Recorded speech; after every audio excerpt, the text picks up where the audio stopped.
Judy Bradt, CEO of Summit Insight, comes to us today from Washington, D.C.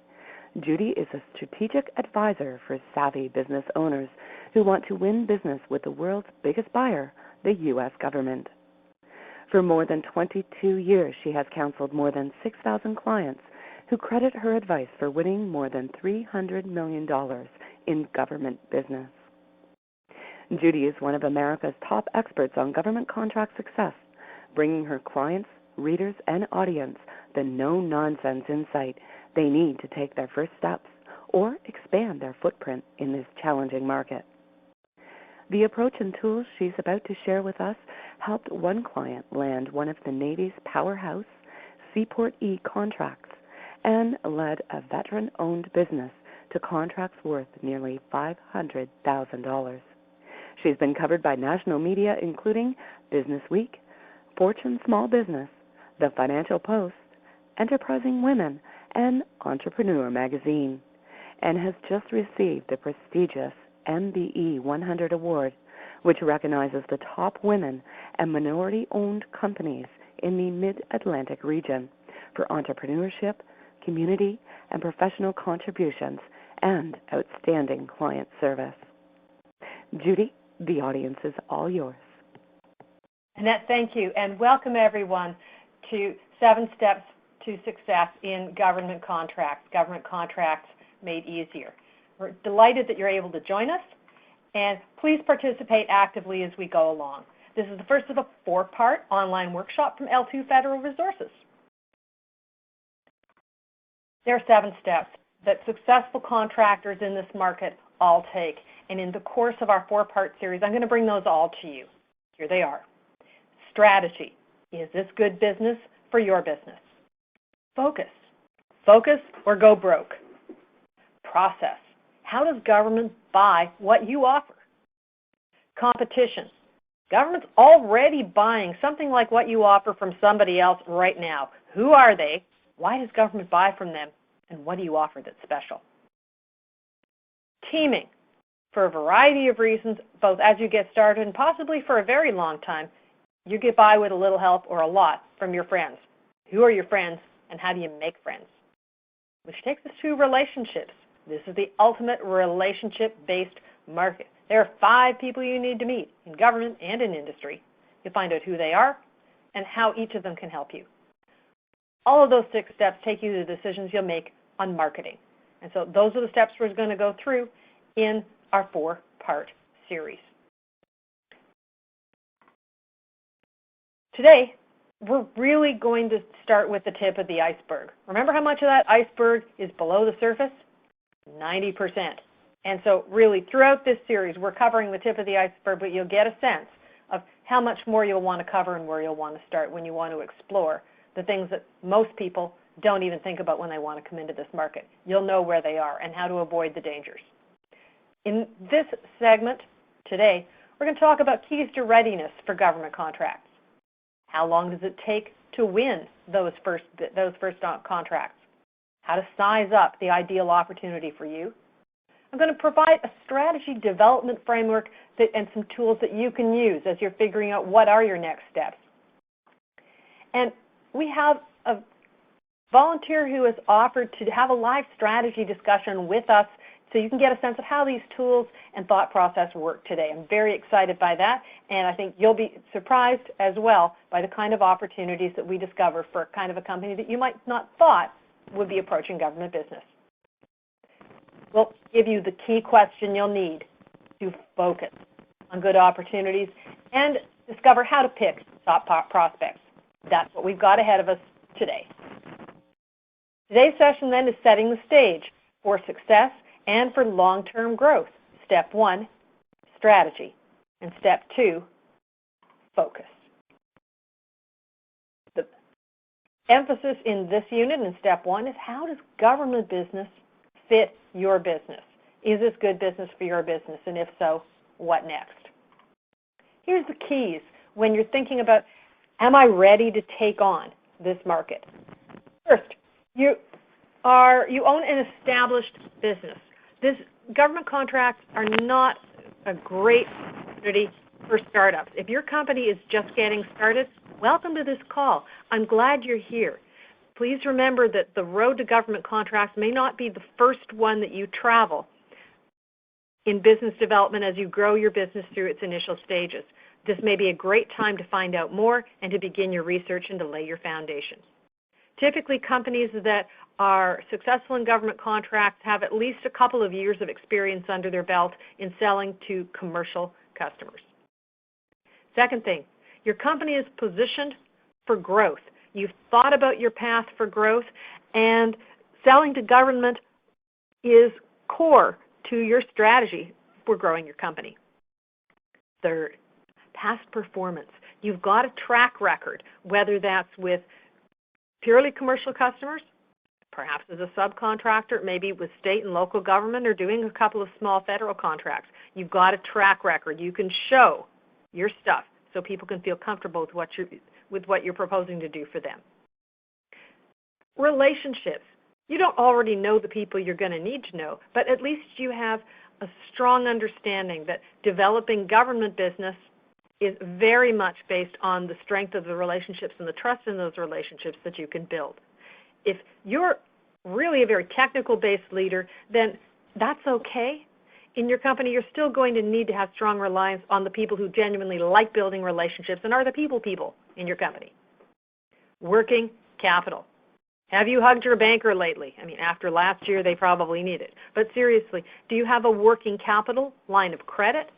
What other kind of particularly asset-based financing do you have ready access to, or could you get ready access to if you were to win a government contract tomorrow?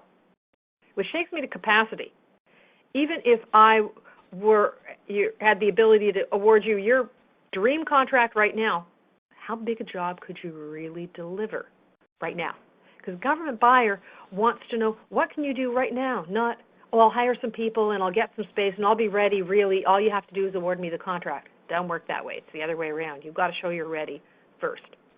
And finally, you've got passion for serving the world's biggest buyer. You appreciate as keenly as your client does how much is riding on their ability to serve citizens, to deliver government's mission, and you want to stand shoulder to shoulder with them because you get what's at stake and how important your products and services are to their ability to do their job and deliver what they're supposed to. So those are good keys for readiness. If those are resonating with you, then we're ready to go forward. So the first polling question that I have for you is, what's the top reason that you're pursuing government business? Are you thinking that you are pursuing government business because the government has to award contracts to small business? Are you thinking that government business is central to how you're growing your company? Are you looking to even out the dip in commercial business that you might get and balance out your revenue stream? Are you pursuing government business because you know that there's something that government does that the government needs that you really can provide? Or is your number one reason, gosh, I got to get some money in the door right now? So I'd like you, if you're on the call, to vote right now. Set aside growth mix, balanced business mix, filling a need, or got to get some cash in the door. What's your number one reason for pursuing government business? Because when we're finished our poll, I'm going to show you some of the results of what over 1,508 small businesses suggested was their top reason. You can think about whether or not your choice is aligned with the reason why most successful companies choose to participate in pursuing government business.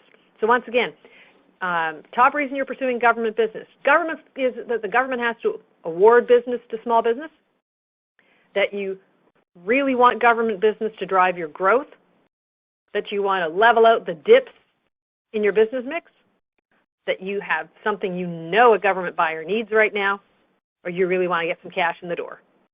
All right, last chance, and we're closing the survey in 3, 2, 1.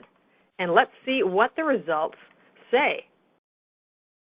Here in our survey that we've done today, 41% of you are interested in pursuing government contracts to level out the mix of business.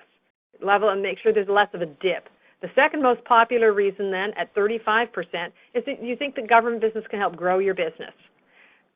Getting a little further down there, only about 11% of you are pursuing government business because you're pretty sure government needs what you've got. We've got a dead heat between government has to award business to me and, gee, I need some cash. I find those results encouraging, and here's why. Overall,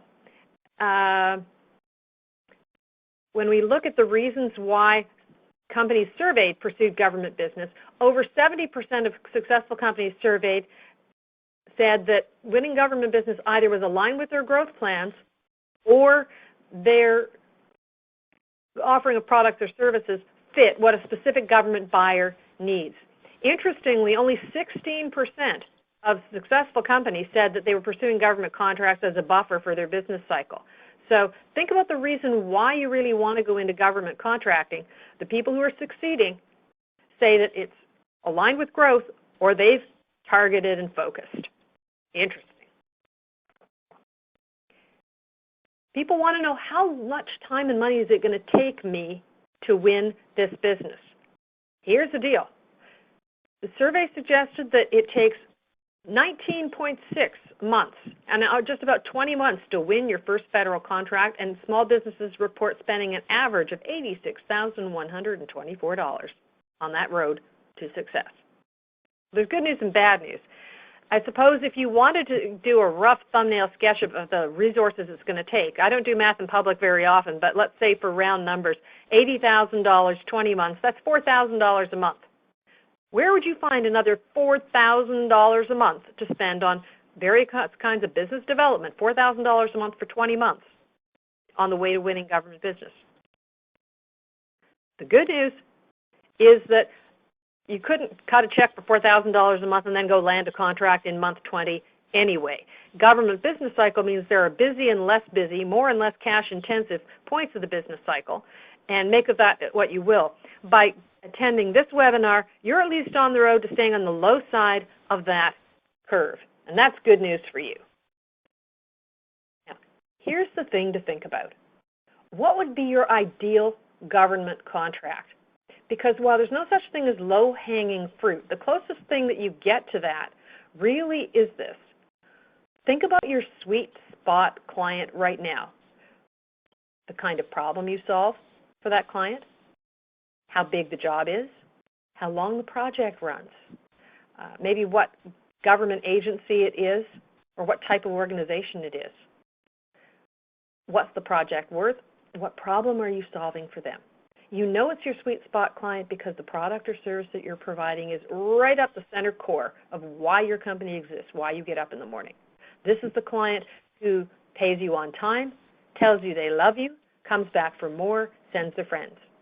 Your ideal government contract, your ideal government prospect is the one that's most similar to that sweet spot client right now. If you're not sure who that might be, good news is you can troll around USA.gov and take a look at the federal government agencies as well as links to state, local, and tribal governments to try and figure out which of those government agencies might be a good fit for you. And when you do that, you're going to be looking carefully at not just what the agency does, but very specifically what are the missions and the problems they solve.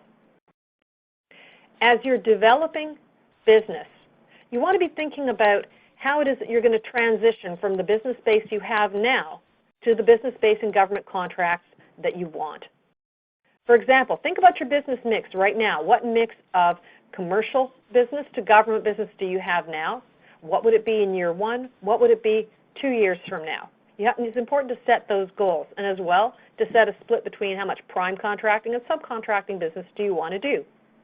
For example, I was talking to a client yesterday, and he gave it a lot of thought and decided that what he wanted to do was to grow his government contract business to maybe in the first year win a $750,000 contract, and in the second year renew that one, add one more, and build his business over 2 years to his government business over 2 years to $1.5 million. And he had some other thoughts about priming and subbing. So that's the way you would think about setting your business mix, because achieving goals requires setting them. So how big a project could you do right now? If I were your fairy godmother and could wave a magic wand and award you that perfect contract, it's really important to think about what capacity do you have now? How fast could you ramp up? What are the critical resource constraints, the things that really drive what you could achieve and how fast you could gear up to do that project? So what I'd like to encourage you to do is use a chart something like this to think about what is your offering one, offering two, whether it's a product, a service, a package. How many units of that could you deliver to government right now? What's your current capacity? And if you had to stretch, what could you stretch it to and how fast in year one, in year two? So I want you to think about that and do some capacity planning, which is important not just if you're manufacturing products, but also if you are providing services, whether that's how many training classes you could provide or how many consulting engineers on green business that you could put out. All of those are important. You've got to know the answer. It's not helpful to pursue business of a size that you can't deliver. Here's some of the things that can really bind you if you're not careful, if you haven't thought it through. You want to think about your ability to either produce goods or to deliver service. Think about how many qualified key staff you have. For example, if you're doing engineering projects and you absolutely have to have enough project managers, then maybe the number of project managers you have is a constraint. If you're offering training, for example, then the number of lead trainers you have that are currently qualified may be a constraint. You may need to be looking at how fast could you train up or find more people. Maybe it's software engineers for coding. Maybe if you're offering janitorial services and you're interested in expanding your footprint, your ability to find cleared personnel who can get into top secret facilities or secure classified information facilities or SCIFs. Maybe that's your constraint. Think about what are all the things that could stand in your way of doing that big contract you really want. Space. Do you have enough space, whether that's for coding or for supplies, or are you going to have to perform work in your workplace? Are you going to need more office space? Are you going to need more managers? And where are you going to get it? Remember that you've got a variety of options for that, and economic development offices in your region are more than happy to help you find new space and priced at a level that you can afford and with the facilities and infrastructure that you need. So be sure to remember that the economic development office in your region is more than happy to help you expand. Financing. We talked about financing, making sure that you have enough working capital. It's possible to get an unsecured line of credit for your business as a multiple or factor related to your revenue. But ask your banker right now, not only what are your options for working capital financing, but if you want a big contract, how fast could they turn around lines of credit or business loans to you, and how much lead time do they need, and what do you have to tell them? So have them, make it easy for them to help you. What kind of marketing field force do you have right now? Are you already running at 120% capacity to develop business? Are there people in your company that have experience in marketing to government? And if not, where can you find them? Because you're going to need more marketing effort. Relationships. How good are your networks among people that are involved in or influence government buyers? And where are you going to meet more of those people? What's your outreach and networking strategy? Proposal writing. Have you written proposals for government before? If not, do you know people who do that for a living? Just like a lot of people don't do their own taxes or write your own will, there are good reasons why it's very valuable to get help in proposal writing. Legal. Does your lawyer, either the lawyer from outside or your legal counsel in-house, have experience with teaming agreements and contract review for government contracts? If not, you need to find somebody who does, because government contracts do not mean you're stuck with all of those clauses. It means you have to look at them even more closely, assume nothing, and make sure your interests are protected. That's especially so in teaming agreements, and we're going to get to those a little later. Government contract management and enough partners. All of those could affect how fast you can scale up and what level you can scale up to. So you want to look at those among your other considerations as you figure what's your sweet spot size of project. Here's a way to think about how you want to move. Box A shows represents your current offering or offerings you have to your current client base. If you want to sell to government, it may very well be that you're ultimately creating a new product or service and you're offering it to a new client. That diagonal is a very difficult place to move from here to here. Typically, you can expect to either take your current offering and try that out on a new client, see how well your current offering fits the new client, which would be government. Alternatively, you can also, when you assess the needs of your government buyer, you can take a look at what you're offering your current client and see whether or not they'd be receptive to you developing the kind of thing that you want to try out with them before you bring it across to government as your new client. So which way will you go? You want to think about that. Something else to think about for your strategy and your tactics in developing this new business. Now we get to strengths, weaknesses, opportunities, and threats. This is a type of matrix or strategy analysis piece that I found really valuable in analyzing how it is that a company figures out what it is that you want to do in the marketplace. And so I'd like to suggest a framework that you might use to do that. You may be familiar with this, and if you have other strategy analysis tools you use in your company, great, no problem. If you haven't used this tool before, I'm going to run through a little bit of what this is all about first, and then I'm going to open up our discussion to our case study, which I'm really excited by. The strengths, weaknesses, opportunities, threats analysis, or SWOT analysis, starts with 4 components. Strengths and weaknesses are internal to your company. Those are some things that you have some control.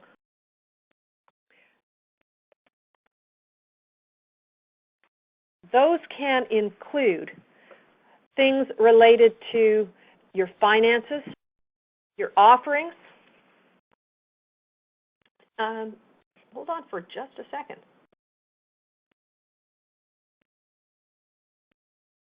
Those can include your finances, your offerings, the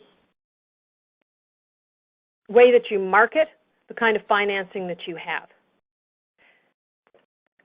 Opportunities and threats are things that are external to your company and are things that you're either anticipating or you're responding to. That can include the way the market is moving. It can include big-time economic factors, all kinds of different things that you're figuring out what you're going to do about, okay? Based on strengths, weaknesses, opportunities, and threats, basically the way that you move forward with your company and what you're working on is going to affect the key success factors. Your key success factors are how you respond to your strengths, how you take your strengths and your weaknesses, make the best of them, how you respond to the opportunities and the threats. And your recommendations are really the choices that you make as you move forward. And so with that brief outline, I've offered several tools in the kit. And Annette, can you just confirm for me that we are just about ready to be able to bring on our strategy partner for our discussion? She's unmuted and ready to go. Excellent. Excellent. All right. First of all, I'd like to welcome Pam Stropko. She's an art consultant and project coordinator who's responsible for outside sales in corporate, residential, government, healthcare, and insurance industries. Pam has been involved in the art industry since 1989 and joined the Bonfoey Gallery in 2007 with a mandate to focus on expanding into untapped markets to create a wider mix of revenue for business growth. Pam is a lifelong Ohioan, attended Ohio State University majoring in art history between 89 and 92, loves backpacking and hiking from north to south, and is currently in Cleveland with her 3 teenage children. So Pam, welcome, and thank you for taking the time to join us and to share some insights into your company. Thank you, Judy. Nice to be here. All right. Well, I will admit Pam and I have spoken before, and to give you a bit of a head start on what was an interesting discussion in getting a sense of where government contracts might fit for Pam and the Bonfoey Gallery and their desire to grow. You should know that the Bonfoy Gallery has been in business for 117 years. So they definitely passed that experience clip line of being an established. The company is veteran-owned and is a full-service gallery. Tell us a little bit more about the things that you do, Pam. Well, we provide artwork solutions to corporate, private, as you were saying earlier, healthcare. Our main clients tend to be corporate offices. We have a very devoted private client base, and hospitals and healthcare in Cleveland are exploding exponentially, and we have our hands in those sorts of projects as well. So we provide poster framing, we provide posters themselves, we provide fine art, we represent Ohio and regional artists' works, original works. So we're a full-service gallery from the gallery aspect of showing artists' works to literally hand-carving frames, putting frames together, and doing production framing. Okay. Well, when somebody thinks about government contracts, art gallery is not usually on the top of people's lists. You talked to me about having about $1 million in revenue, and most of your clients are within about a 25-mile radius of Cleveland. But the fact that you have just succeeded in getting a GSA schedule contract negotiated this fall, congratulations, suggests that you are looking to win government business. What were you thinking? Why is government attractive to you? Why do you want to explore it? Well, we have the capabilities of doing high-volume, low-cost projects. We do a couple of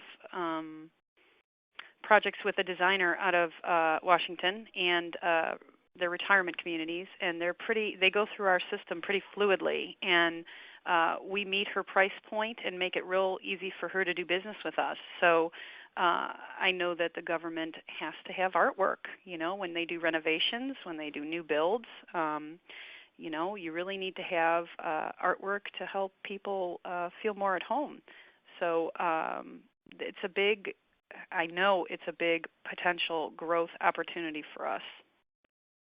Interesting. Now, tell me a little bit more about the experience you've had. Why does the government contract that you have now? What is that for? What kind of things have you done right now with government?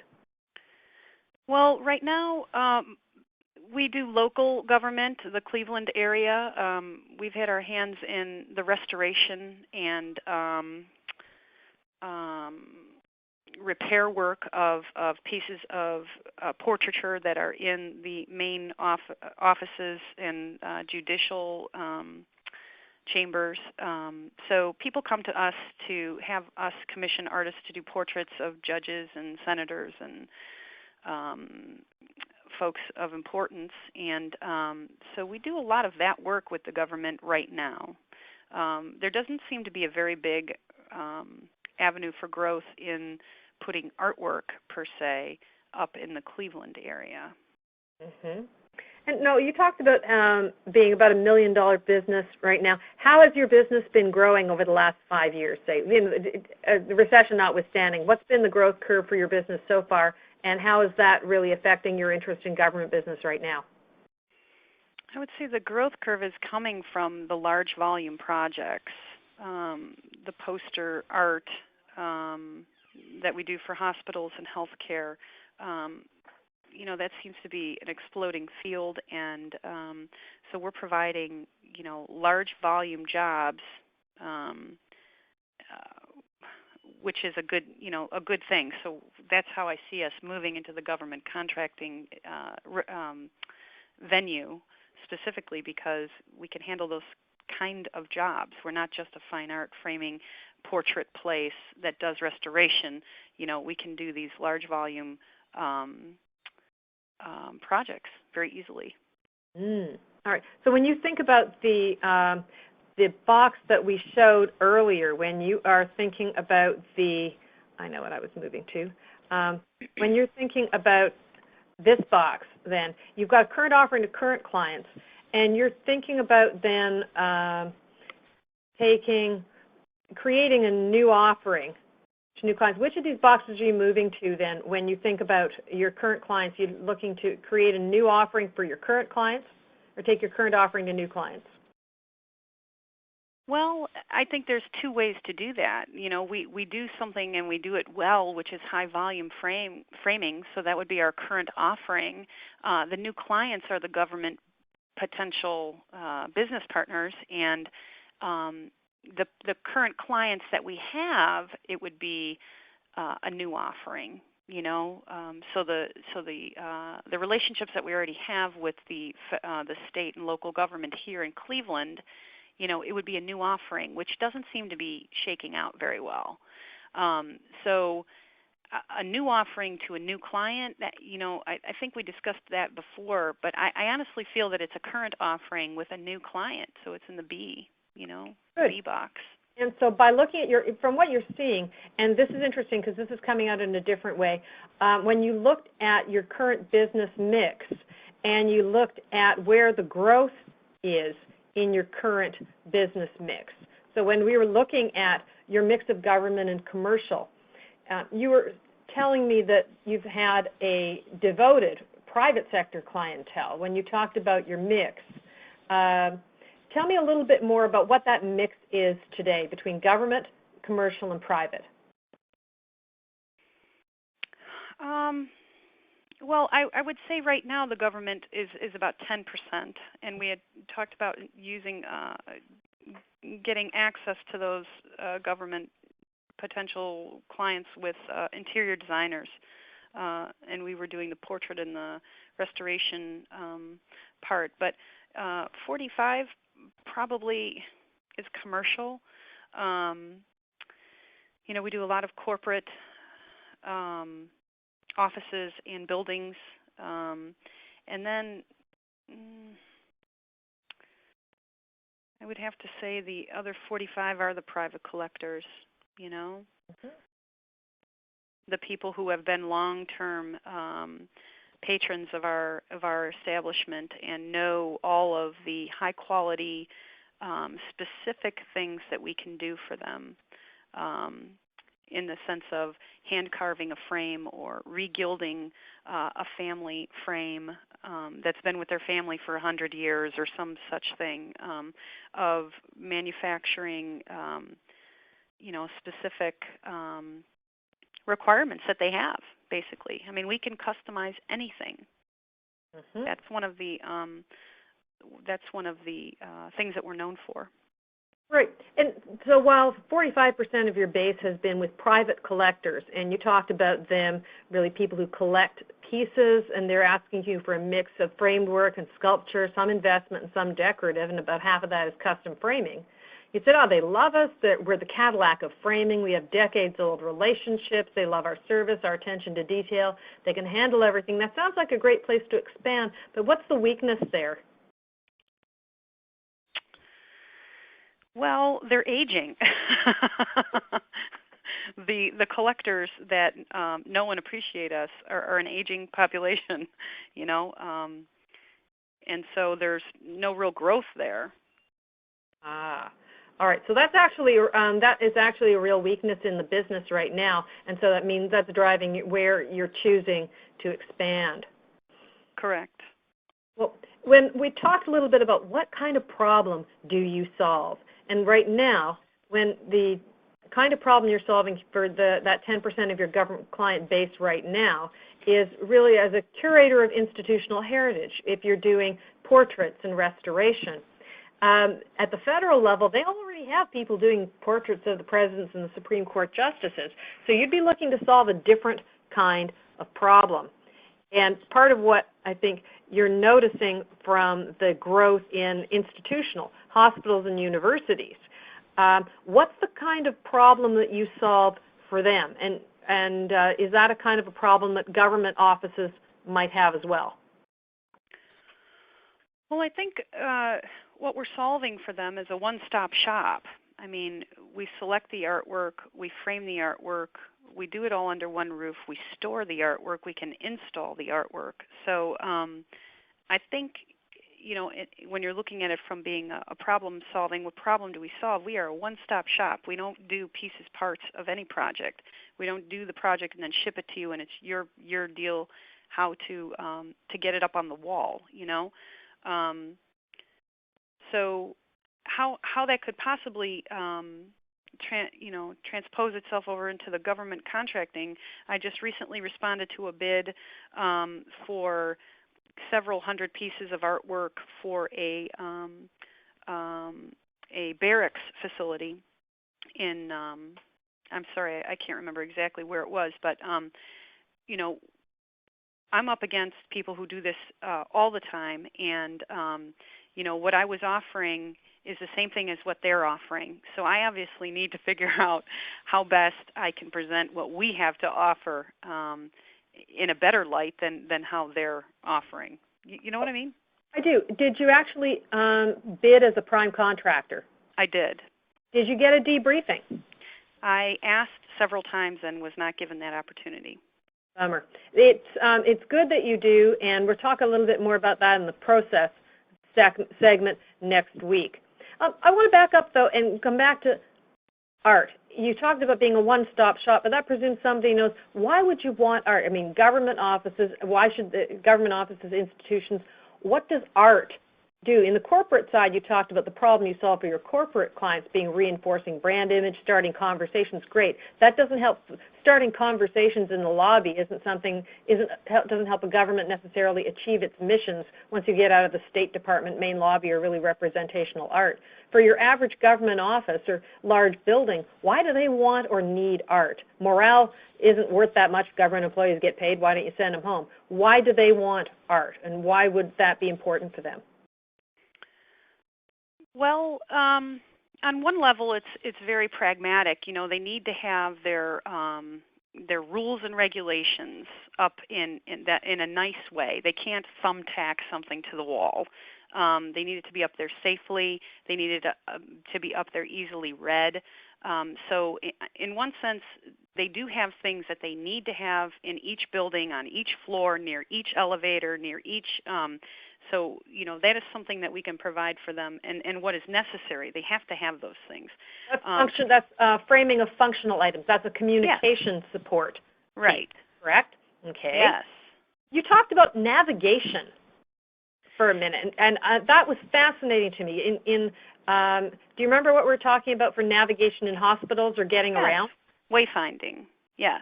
Tell me about wayfinding art, and what is that, and what would be an idea of when you would need that if a government would need that? Well, the government would probably find a way to not need that, but but how we would present it is the fact that buildings get large, buildings get monotonous. There's 10 floors, 5 floors, 3 floors, and if we can provide some way of helping people to know that they're in the right spot, because we are a very visual society, people don't read directions. So having a big splash of orange on floor 3 differentiates it from the big dinosaur-looking rock on floor 2. That's a real benefit to the people going in and out of their building. It's not always. I mean, that becomes up for discussion, I suppose.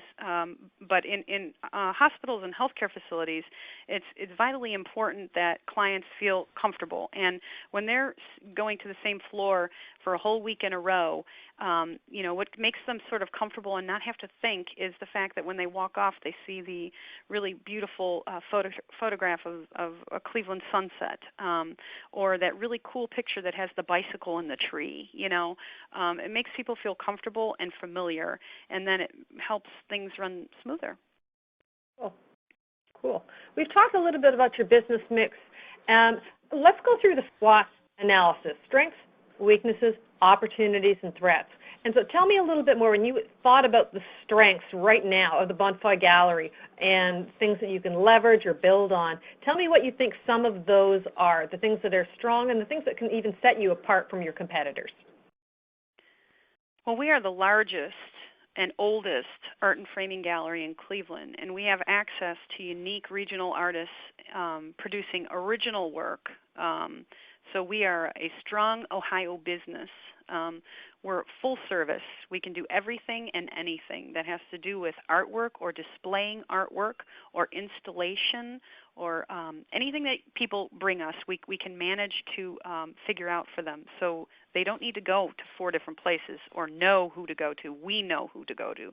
We have a very strong reputation with our private clients. You know, there's people who only come to us whose grandfathers have come to us. You know, they come to us every year or every 5 years, or they know that we're the ones who are going to appraise the artwork. We're the ones that are going to clean the artwork. We're the ones that are going to make sure that they have all the information that they need about their artwork. Well, now, when you have a strong reputation with heavy hitters in the Cleveland community, how can that be a strength for you as you're expanding your business? If they're nice people, but they are aging, how else are they helpful to you?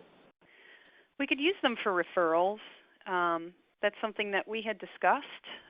You know, who's on a board of directors, who has the ear of anyone else that can set up a meeting, or you know, and that's an avenue that we will be exploring. I need to know who I need to set up the meeting with, though. Right. Good. And that's and they may actually, if you just tell them, if these people like you and you've served them well, they're interested in your business expanding, even if they've got all the art they need in their homes. So ask, saying, look, I want to expand into government business. Who do you know who? They might have served in the Marine Corps, and happy birthday to the Marine Corps today. They might have served in the military with somebody else who's, say, on the Veterans Administration hospital board or something like that. So they may have ideas for you on people they know who can help you. Now tell me about other relationships you have that represent sweet spots, because the relationships are so important in this. We have several relationships with local interior designers in the Cleveland area. We are a go-to person for Cleveland art and as well as regional art, and so we work with several different large design firms here in Cleveland. So we do have those kind of communication doors open and moving. Excellent. And so you talked about referrals from your private sector clients. And now, who do you actually know in any federal government agencies at all, in their food chain, in their contractor chain? I have been working on a relationship with one of the head designers at the VA hospital. They're building some new facilities over on Wade Circle, and they're going to be moving one of their other facilities, and they're going to be building a whole brand new one in another location in a suburb of Cleveland. So I have been communicating and staying in front of one of their head designers who makes decisions about where those, you know, who frames what and when. Excellent. And so that actually is starting to coalesce around your sweet spot, because you've already got good reputation and past performance with some of the hospitals, universities, institutions. So that's all coming together really nicely. And you've got that great asset to help you get into the new territory. That's the GSA schedule contract, and we're going to talk more about those. So tell me, what are some of the frankly, candidly, the weaknesses you think that Bonfoey Galleries is going to have to address as you move forward into building this government business? Well, as you so soberingly said earlier, it takes about $4,000 a month to do your marketing to get your first federal contract, and I would have to say our shrinking revenue from the current, you know, client niches that we have right now is a weakness. We need to shore those up a little bit. Or find some business development financing. Again, talk to your bankers. Your bankers want you to stay in business. It may very well be that you've got your 117-year-old business. They may be very happy to consider whether they could give you access to some more working capital, rather than figuring that, well, you're going to win business from the government and that's going to fund more business, which isn't typically how it works. And it will definitely be something we will be exploring for sure. Okay. What else do you need to address as you move forward? I need to get real specific about what problems we solve for government buyers. I really also need to figure out who my target audience is. That has been something that's been very overwhelming for me. I can't quite put my finger on that. And we also, we're in Cleveland. Columbus is our state capital, and that's really where a lot of the government offices are. And that's about 130 miles away or so. So we're not based in a very rich area of potential government, small jobs or medium jobs or whatever. We're in Cleveland, where there's some government offices, but not the kind I'm looking for, I think. Okay, so geography is something you're going to have to address. And do you have any partners in Columbus right now? No. Okay. I have to investigate that. All right. Well, so let's look. So those are the you've got strengths that you can clearly build on, weaknesses you're going to have to address. Talk to me about the opportunities that you're seeing. We had talked about the new shift in officials, the elected officials that have come around. Frequently when that happens, there's a little bit of a shakeup everywhere. People want to take down the Democrats and put up the Republicans, or put up the Republicans and take down whatever. And so that's a potential opportunity for us to investigate. The VA hospital is my hottest new opportunity. I really would like to be involved in providing them some artwork for those facilities, not just the fine art, but the contract framing poster art. That is something that we're good at, and so that was my real leading cause for the GSA schedule, was to be able to do some business with the VA hospital, quite frankly. And I want to be able to use that as a tool to tell them how easy it will be for them to purchase from us. Now, tell me why you think easy to purchase is really an issue for them. What did you learn in your initial conversations? They are very overworked and stressed. So one-stop shop is a real asset for them. I would think. Now, from what you've said there, you can do a whole lot for them as a one-stop shop. But what's telling you, what kind of behavior are you seeing that's suggesting that you're going to have to give them a reason to shift this one-off buying? Well, I think when people shift offices, like especially with elected officials, they hire their friends. They use the people who they've always used. It's almost like you come with them. And the new, what we find here in the Cleveland area is the local government isn't really interested in the product that we have. They're not. I don't know that if there's anyone who's even knows really what the product is that we're selling, but they don't seem to be quite interested. And there's tight budgets all over. Everybody through this recession has, thrown the artwork program right out the window, whether it be a $1,000, $3,000, or $15,000 project. They're just not even considering it. Well, another opportunity that you had identified, though, was when you were doing your prospecting in the VA, they're doing lots and lots of little purchases, but that repeated use of micro-purchase, just like when any of us are doing running to the corner store instead of actually going to Target or doing a big purchase. The repeated use of micro-purchases can be hitting their budgets really hard. So on one hand, they're going to have to buy some art, but when they're doing these onesie-twosie purchases, instead of doing a one-stop shop, not only are they stressed from running lots of contracts and purchases, but they're not getting as much bang for their money. And so you could help them out on both of those counts, and that really does represent a good opportunity for you.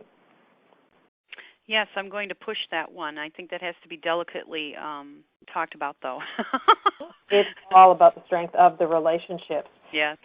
Now, assessing options to consider are keys to success that I think are important based on this discussion. You definitely want to assess the value of the potential market versus how much money that you have for business development and the time horizon of what your management expects you to turn in. Management can have some pretty hefty expectations of you, and it's really important, going to be really important for you, presuming they like you and you want to keep your job, for them not to figure that you're going to be developing another $1 million or $500,000 worth of government business in the next 6 months. So that's going to be something that's very important to set the expectations of your management. A couple of other ideas based on the strengths, weaknesses, opportunities, threats would be to approach your current government clients in Cleveland. These are the guys that you're doing restoration and portraits for. Ask them their ideas for new pieces that they might have. Ask them for referrals to other agencies and offices that they might know are planning moves and restorations just in Cleveland. And then ask about whether the agencies where you are doing any moves and renovations in the state capital, anywhere else in Ohio. So where are your current government clients doing other things for the state government in the state capital? Next, you talked about having devoted high net worth individuals. So which of your private clients are friends of officials who are coming into office? If they are high net worth individuals, odds are good they're politically active. So you may be able to, it may be a perfect time to tap some referrals from some of your key longtime clients. Next, we've got a new fiscal year. It's a great time to research the fiscal 2011 forecasts for, in particular, the General Services Administration, Public Building Service, the area that covers Ohio, and also go back to state governments and take a look at the construction renovation forecast. See what new buildings are on the blocks for the next 2011-2012, and start talking to the designers or even the general contractors and ask them what designers they would be wanting to work with. You talked about the Veterans Administration. It's going to be really important to really get to know well the contracting process that the local Veterans Administration is using for their current buying, as well as what systems or contract vehicles they're going to use for the new tower. You're absolutely right that being able to find a good way to position yourself as a solution to overworked, stressed designers and purchasers, so that you could see how they might be receptive to a more comprehensive proposal that could save them time and money. Now, one of those ways to do that could be hospital people talk to each other, designers talk to each other. You have happy clients in the hospital niche in the private sector. Have a coffee hour, have a lunch, get them together somehow and just or sponsor a round table on effective, beautiful new environments or something like that. Let them talk to each other. You should sponsor it. Let them talk to each other. That'd be fun. And besides, you're a gallery. You like parties. Exactly. Galleries are all about parties and having a good time and having people really appreciate. Yes. Beauty you can bring to an environment. And so you can also invite the VA people in to see the wonderful stuff that you did. All right, they're overstressed, they're overworked. Get them to do it as a professional development road trip. But bring them and help and have one of your other hospitals host it. As well, remember, you just got your GSA schedule. Who knows about it? Did you tell anybody? I put it on my my emails. It's good. Remember, you can put out a press release. That's newsworthy. That was, even if somebody's not pushing a lot of money through that contract right now, that is a big achievement. You can put out a press release and send out a letter and an email to your current designer partners, as well as to the leading interior designers in Columbus, where you want to be doing more work, as well as to the federal buyers in your region. Just because you're listed on GSA's website does not mean they wake up in the morning and go, oh, I wonder what's new on the GSA website. Believe me, they do not. And you can also ask the interior designers that you work with whether they might consider you on other similar projects in Columbus.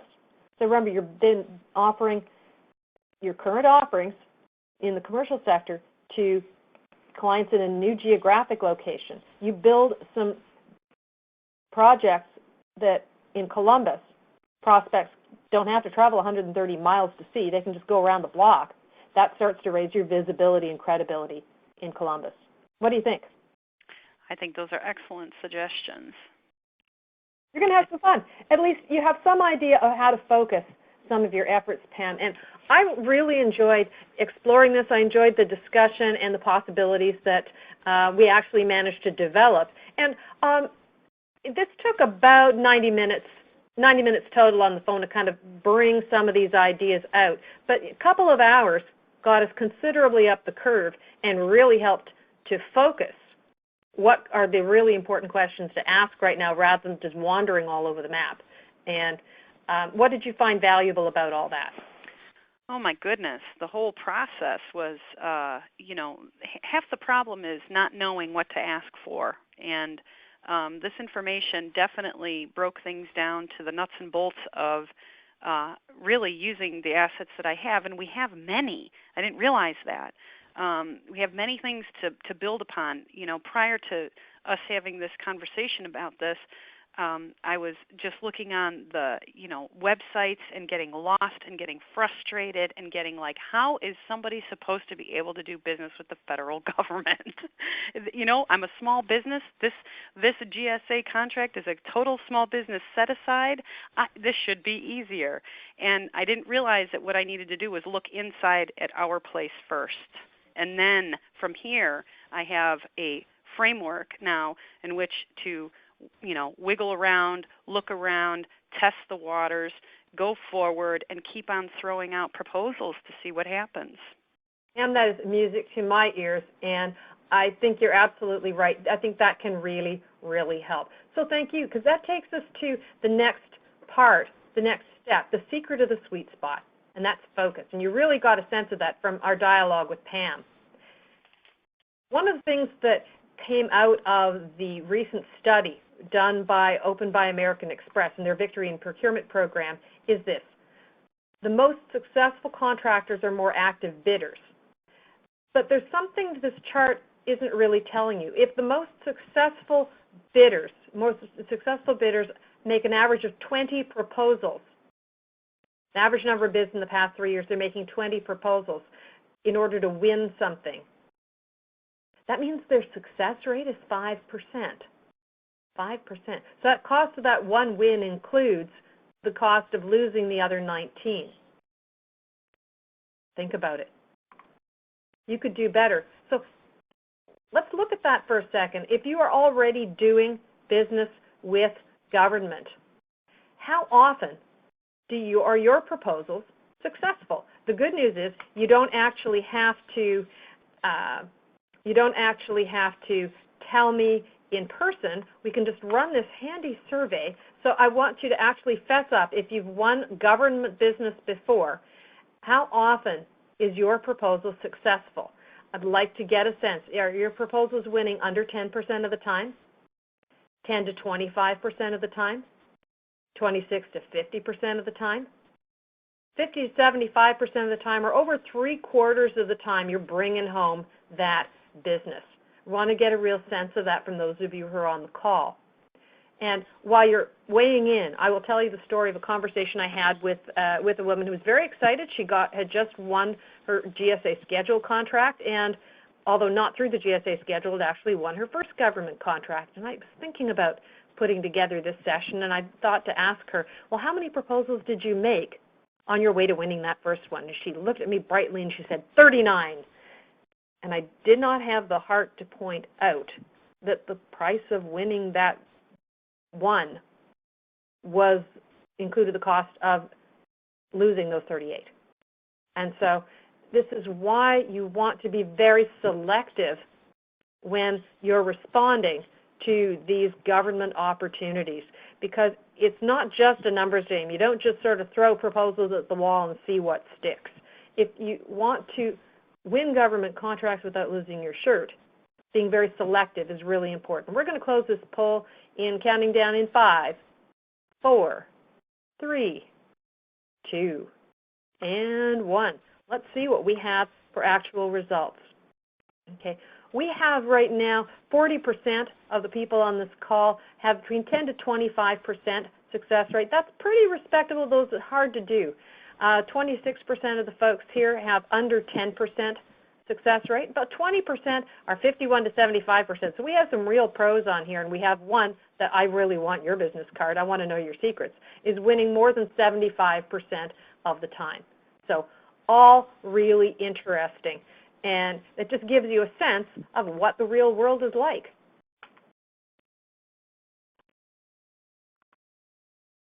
And now, ladies and gentlemen, welcome to the single most dangerous place on the internet, Fed Biz Ops. It's out to get you.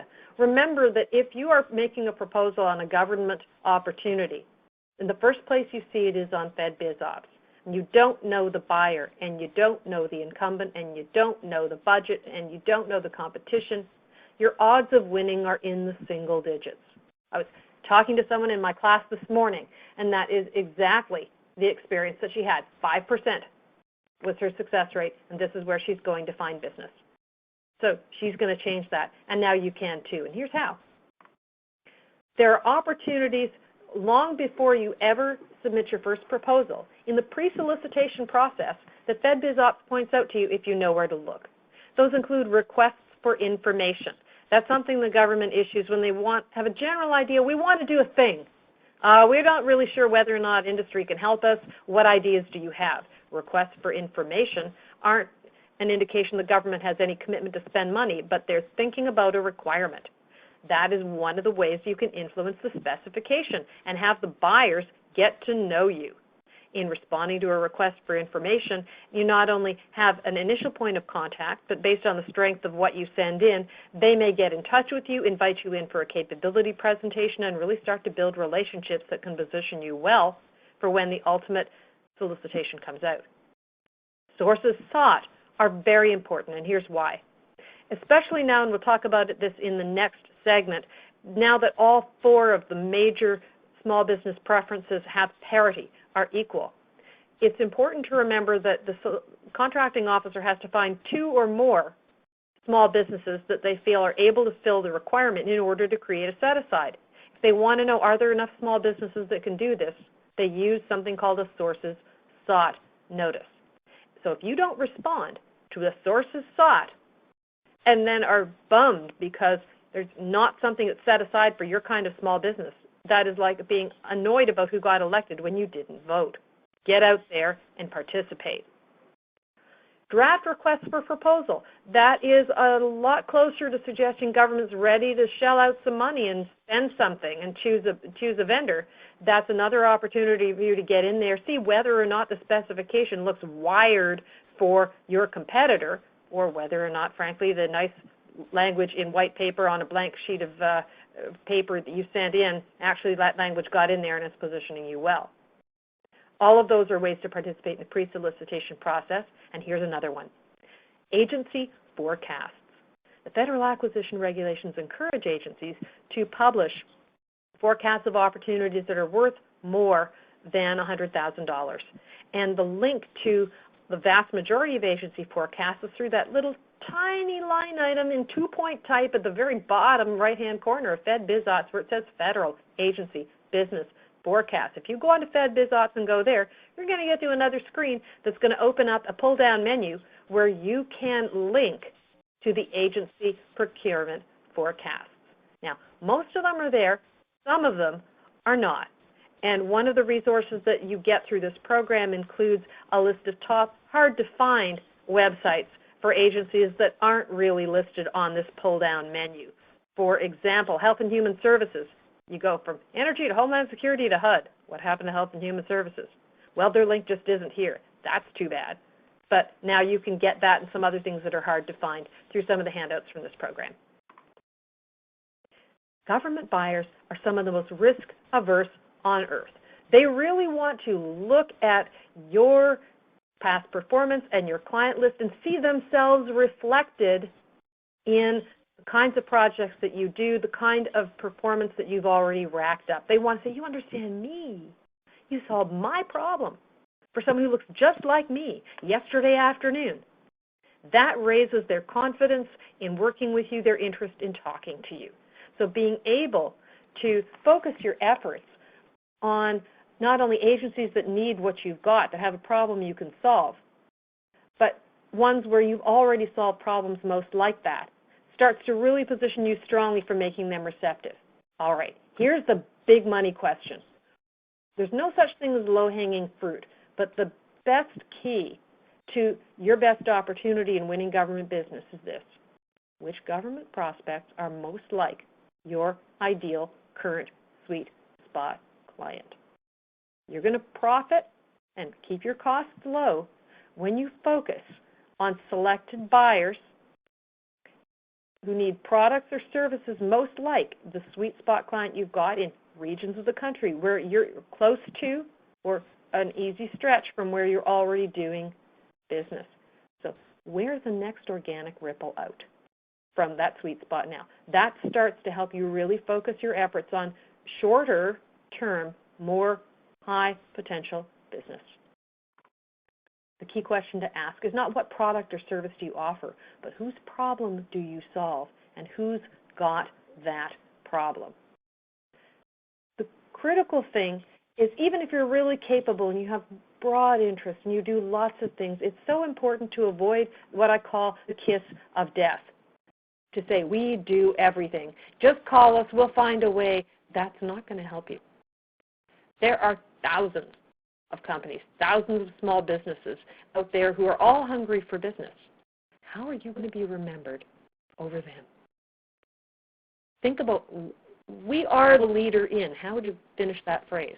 We specialize in. I was at a really good event the other day where almost all of the people who introduced themselves said, I'm so-and-so from this company, and we specialize in. So they thought, before they came to this meeting at the Environmental Protection Agency Office of Small Business, they thought about how do they want to be positioned, how do they want to be remembered. And that was really a very good sign and a practice I encourage you to think about. So your sweet spot is your core competency. It's critical to think about what is the offering that you want to be remembered for. What do you want to say to government you specialize in? You want to describe what you provide, and then be able to say, why does a government buyer need what you've got? What's the problem you solve for them? And you need to be able to tell them about your past performance. And that can include something that's in the same agency, something that may be in another government agency. It might be a subcontract. I'm always surprised at the number of companies who say, oh, I don't do business with the government. I just do business with Boeing and Lockheed and Raytheon, forgetting that those companies are asking for their products and services on the way to serving a government buyer. That means they're probably a subcontractor, and that experienced subcontractor on a government contract absolutely counts. Let's say you have no experience at all with government at any level, even as a subcontractor. Your commercial client track record, especially if you're dealing with leading Fortune 500 companies or regional affiliates of America's largest firms who have regional headquarters where you are, those are all really valuable. So look carefully, as Pam said, at your inside track record. Look inside your company for strategic assets that can raise your credibility that people are going to care about.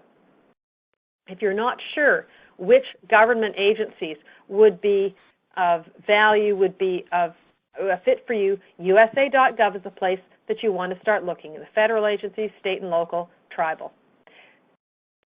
Because if you're trying to do business with government, the critical thing is so much to take the advice that Deep Throat, Mark Felt, gave Bob Woodward when they were investigating the Watergate scandal in 1972.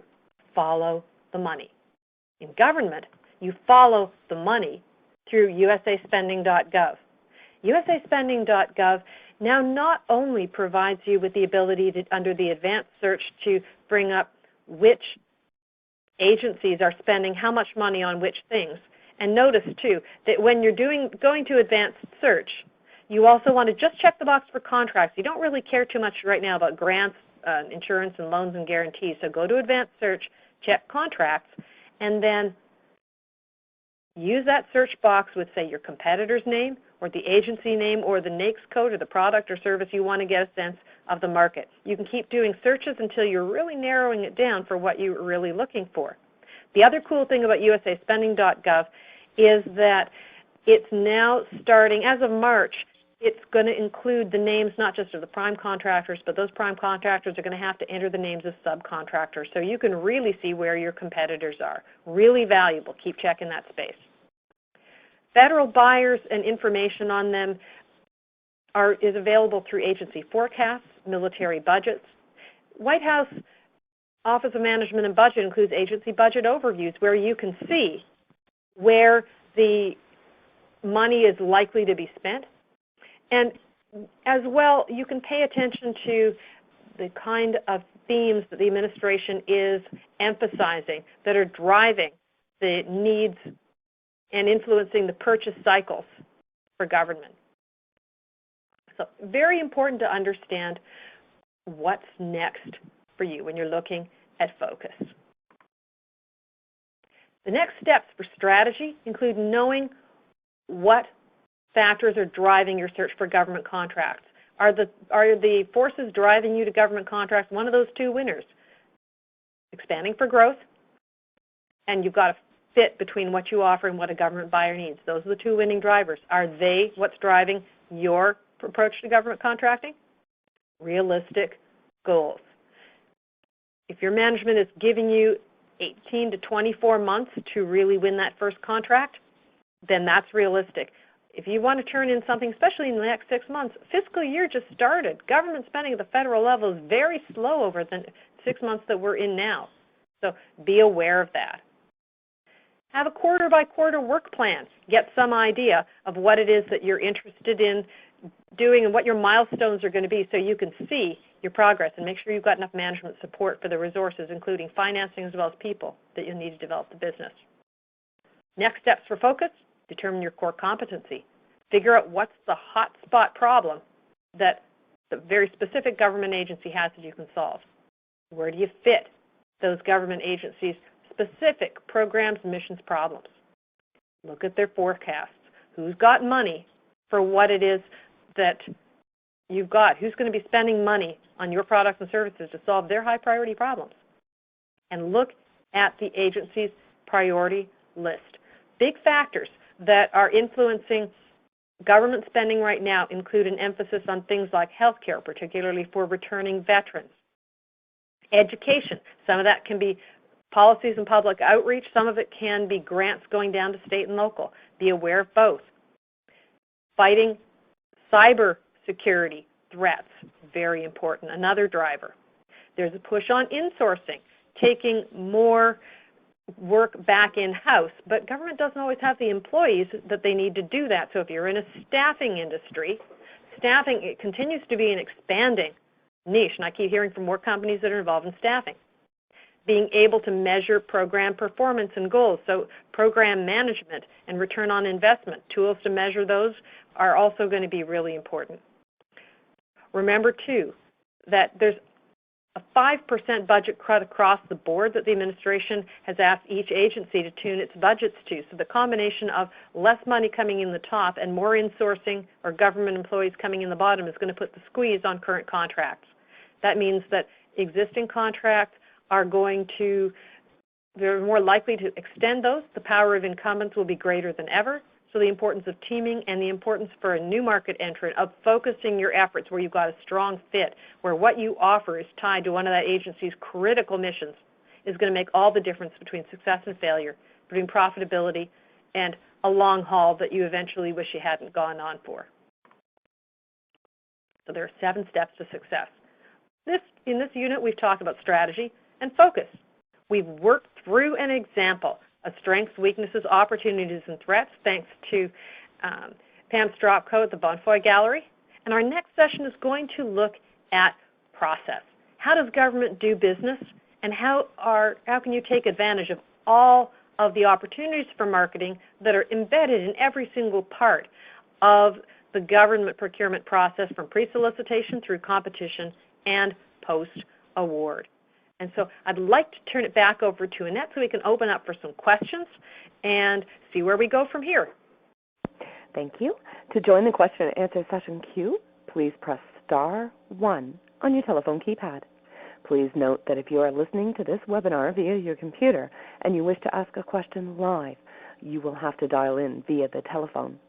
You must also click on the speaker icon in your toolbar to turn off the streaming audio. Please remember that if you have your phone on mute, take it off mute when you are selected to ask your question. So once again, to ask a question, just press *1 on your telephone keypad. And to ask a question via the web presentation, select the chat pod located in the lower left corner of your screen, then type and send your question that way. And Annette, do we have questions to start with? We have no live questions at this time. All right.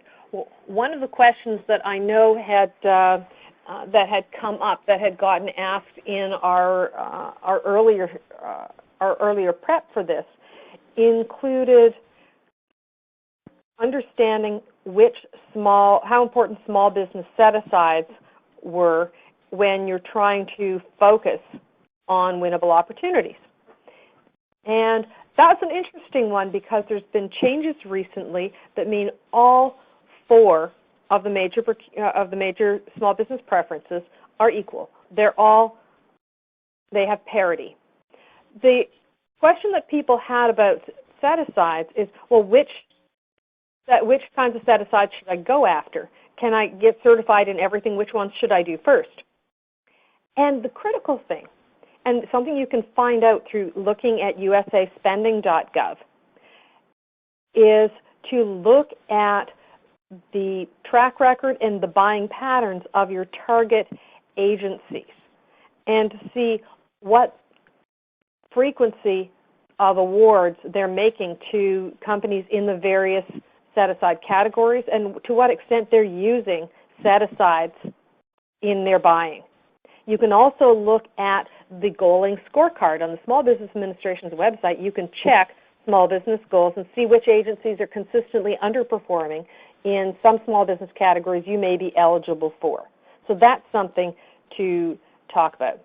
Now, I notice we've got another question on elaborating on program performance and goals, or return on investment. That's an excellent question. One of the things that you can find on the Office of Management and Budget website, this administration is very focused on return on investment and meeting the strength of program performance. So if you can see the metrics that the government agencies are being measured on for program effectiveness, and you can see their scorecards. For example, the scorecard on small business contracting is one example of a type of measurement that each of the agencies has to meet. You can see more of their other measurements on the OMB website. And you can also do some research into Government Accountability Office reports. GAO reports are an interesting source of leads to answer the question, whose problem do you solve? Because GAO is Congress's investigative arm. And so when the House of Representatives is interested in getting an answer to something, they can commission a GAO report. And that is typically where you can, let's say you pick the Department of the Interior for some reason as an agency where you think you have something to offer. You can look at all of the GAO reports that involve the Department of the Interior and see whether or not there are either things they're doing well that they are government-wide leaders in and would want to maintain that leadership position, or things they have terrible problems with. And you might be able to help them address if the heat's going to be on, and the recommendations are that the agency should fix those problems. So GAO reports and OMB are two possible places to look for leads on program performance and goals and ROI. I hope that we are able to answer that one. I understand we have another question here, saying, and it reads thusly. It said, you mentioned each agency is being pushed to decrease their budgets by 5%. And so how can that represent a potential opportunity for someone who's not contracted by government to win a contract? That can represent an opportunity in several respects. First, if you have a way that a government agency can deliver the same service at lower cost, that would certainly be attractive. As well, there are a couple of things called a Defense Acquisition Challenge Program that you want to take a look at that one because there is a website that covers that. And so if you have a way to deliver a product or performance to Department of Defense that improves on the way they're already getting it, then there's a way that you can get your case heard and see whether or not you can be well positioned to displace an incumbent. So those are two potential options.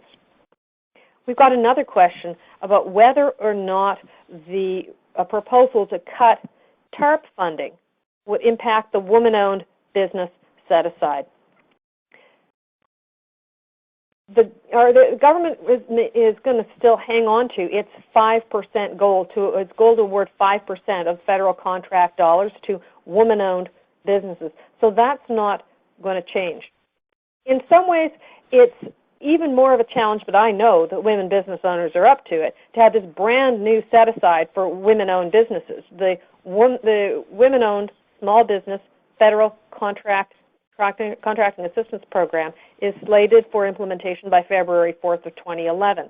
And in some ways, the challenges have never been bigger, but because women business owners are notorious for doing their homework and for focusing, I have no doubt that this set-aside is going to propel women business owners even further up that curve to the government meeting that 5% goal.